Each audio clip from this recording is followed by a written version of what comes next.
Awesome. So how have you been, Nathan, since we've last seen you? I've been good. I just got back from playlist, so it was like a crazy weekend. Everyone got sick in my friend group. We all got each other sick, I guess. But I'm the first one to get better, so I'm really lucky. Oh, I'm glad you're better. Why was Thank you. it so important for you to be a part of this campaign? I think it's really important to be part of this campaign because if you really think about it, a lot of teenagers go through problems and they're always told to like talk to an adult or a counselor or something. But sometimes like for most teens, it's not easy to do that. You need to talk to somebody your own age. And it's just really important to have somebody there that you know you can trust that understands and is going through the same problems you have. So that's why I'm a part of this. No, I agree completely. That's exactly why this campaign was started by us. Awesome.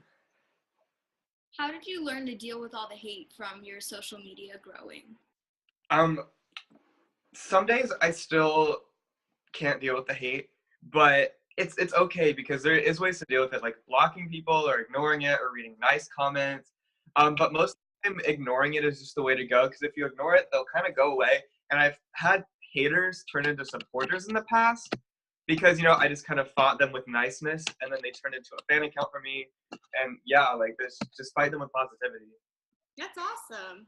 Because especially like in our last interview, you were saying since starting social media, you've gotten some anxiety and depression and you want to help your supporters and friends do it. What advice would you give them? I would give them advice, like, you've already been through so much. Like, think about how much you've been through in the past versus what you're going through now. It may seem like it's a big obstacle, but when you really look at it in perspective, it's not that bad. And everything will work itself out eventually, as you can tell by going through your past problems. Yeah, and there's always people there to help support you and give you advice if you need it. I totally agree. What is one of the biggest obstacles that you've personally been through? It can be anxiety, depression, like something that happened at Grief. home. Yeah, grief.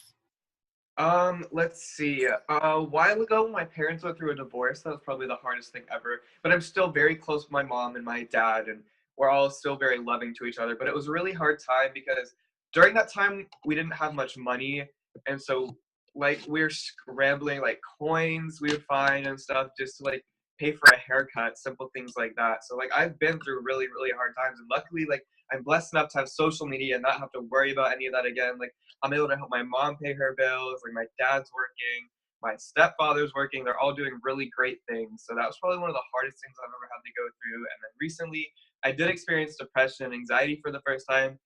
That had to do with social media because I was worried about where I was going to go next. But then I just kind of really sat down and I was like, there's so many things coming up and there's so many other things I can be worried about. Like this isn't really that big of a problem.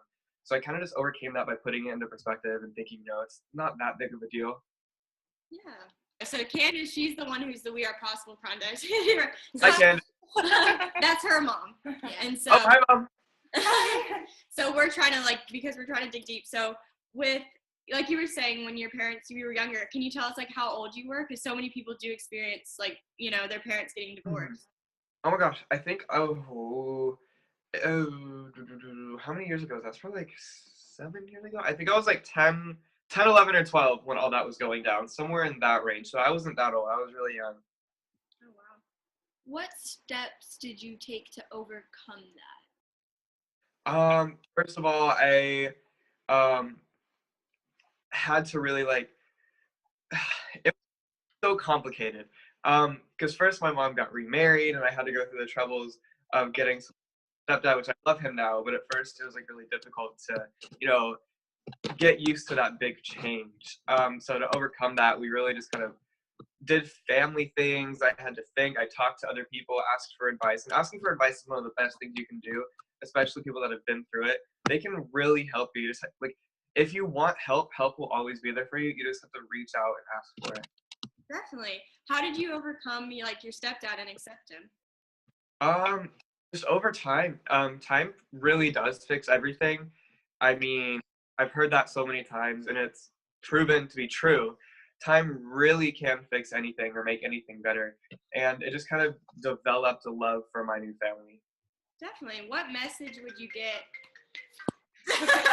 all over again.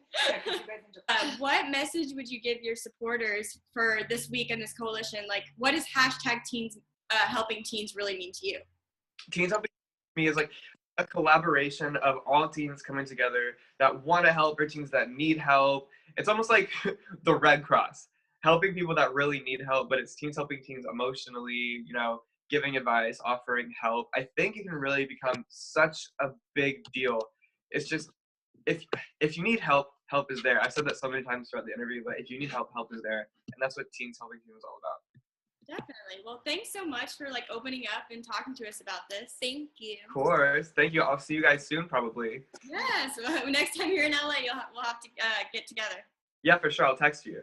Okay, awesome. All right, bye. Thank you. Bye.